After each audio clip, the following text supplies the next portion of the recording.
Hi, happy Monday to you all. So last week, Zoe and I ran a free masterclass on LinkedIn around technical talent and how to keep this valuable and important community moving through your organization rather than jumping ship to work for another organization.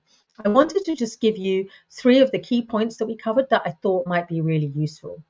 The first thing to understand is that technical experts address their sense of progression and thriving in their work towards the recognition of their peers. So the way that they measure how am I doing is the respect, the recognition, the consideration and support of peers who are similar experts.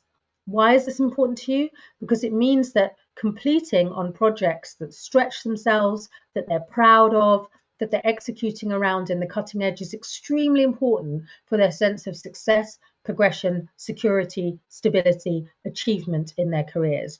So it's really important to be mindful of understanding what is it that this person in front of me most wants to be able to do. How do they feed that sense of recognition? What are the kinds of projects we can be involved in that really stimulate them and stimulate those around them? And to not be cutting things off halfway, not giving them a chance to complete on something that allows them to evidence their expertise and their progress.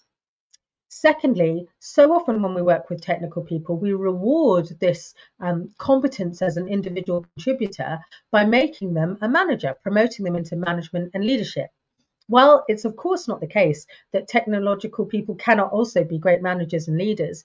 Far too often, we are promoting people out of their competence and out of their thriving zone. We're actually doing something very unkind because we're rewarding them for the skill set that they have by putting them in an environment where their skill set had not been developed and practiced. It's not an evolution of that skill set, it's a completely different skill set.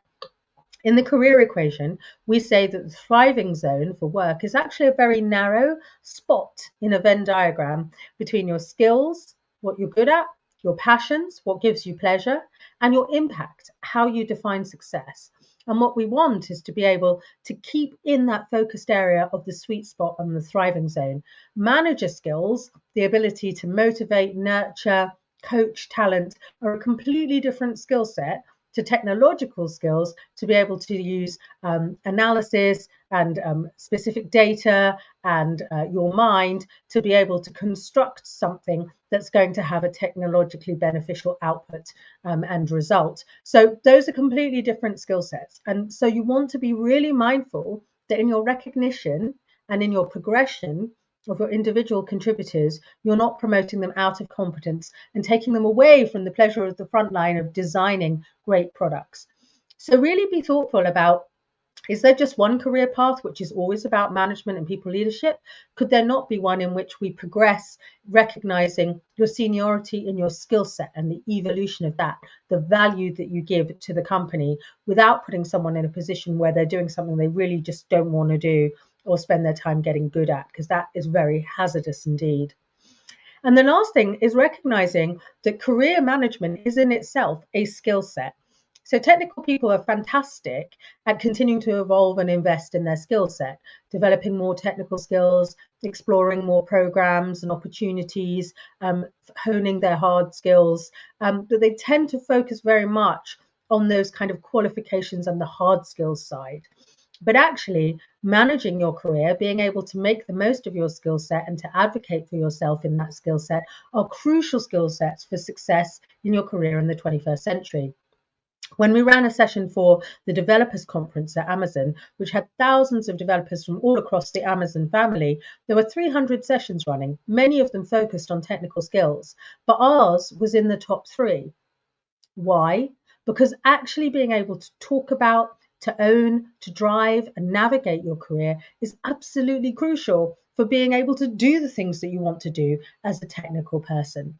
So it doesn't need to be the career equation, but you do need to have some model, some framework embedded into your education, in your experience as an employer.